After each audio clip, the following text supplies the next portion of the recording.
figured I'd make another video today since I'm on a roll this week.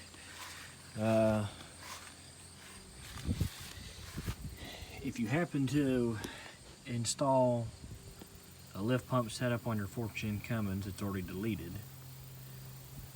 Like I did the AirDog 165 in the bean sump. When you drop that tank to install that sump, if your truck's already deleted, you might as well go ahead and delete the factory depth tank. And I'll show you over here.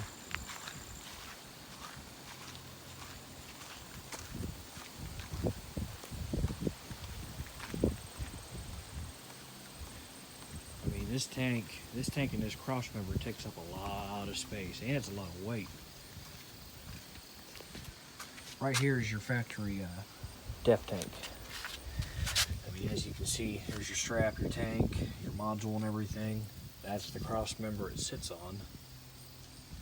And your hose is coming from the filler neck. And I decided since I didn't need this thing anymore, I'd just delete the whole thing. I think there are 6 bolts, 4 on the driver's side and then 2 on that side. And I can't remember off the top of my head, I'm pretty sure they were 15 or 16 millimeters. And if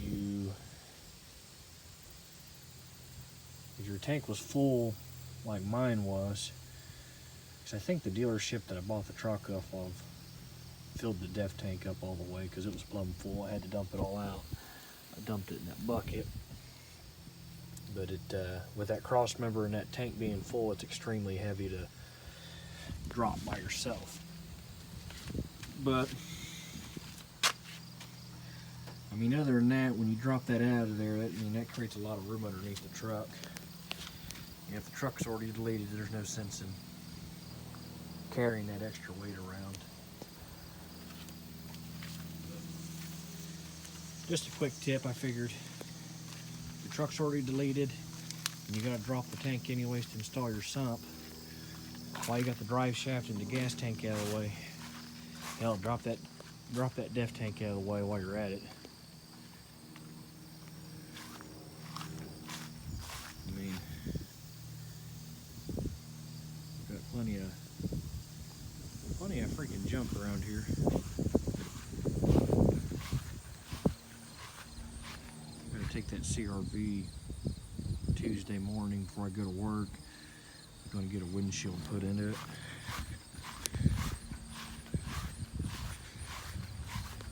I had bought this off a coworker for $500 and just went ahead and gave it to my old man.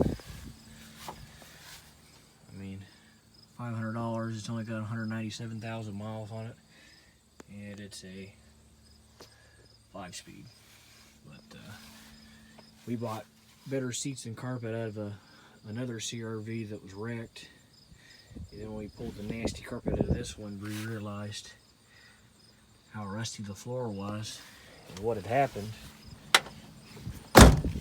is where the seal is separating at the top of the windshield, it was allowing water to leak down in there into the floorboards. So instead of go ahead and put the new carpet in right away, we're going to get a new windshield put in, and then we'll worry about putting the seats and the carpet back in. We'll stop that leak, and then I'll either put rust converter on this floorboard or pour 15. But it's better that we catch it now than, because if not, heck, it'd rot the floors out of this thing. So Tuesday, today's Sunday, Tuesday we gotta drop it off for a windshield. I think it's $180 bucks. We drop it off, so I didn't think that was too bad.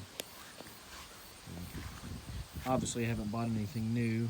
I got grass growing around the trailer.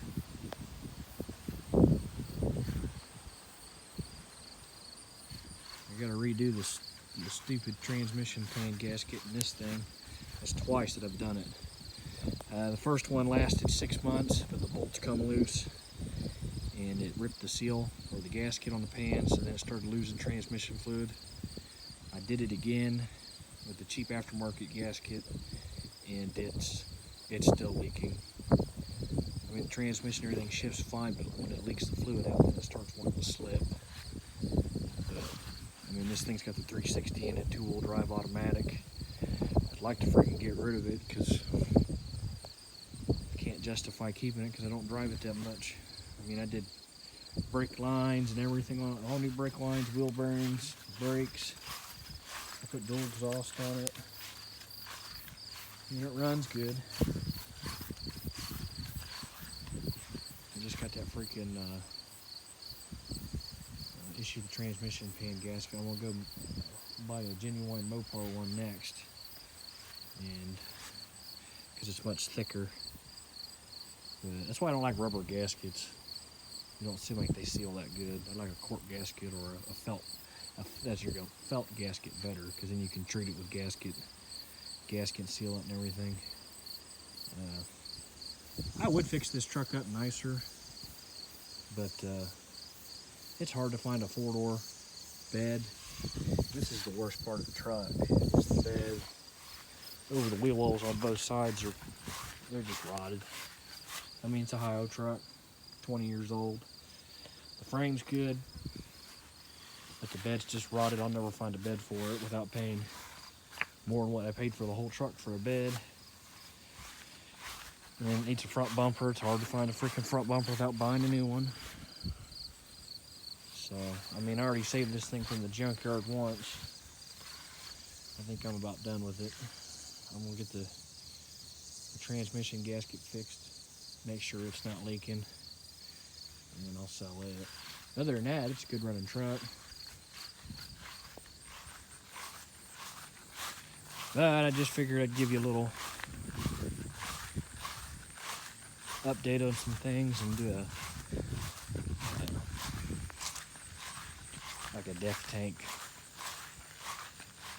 removal video.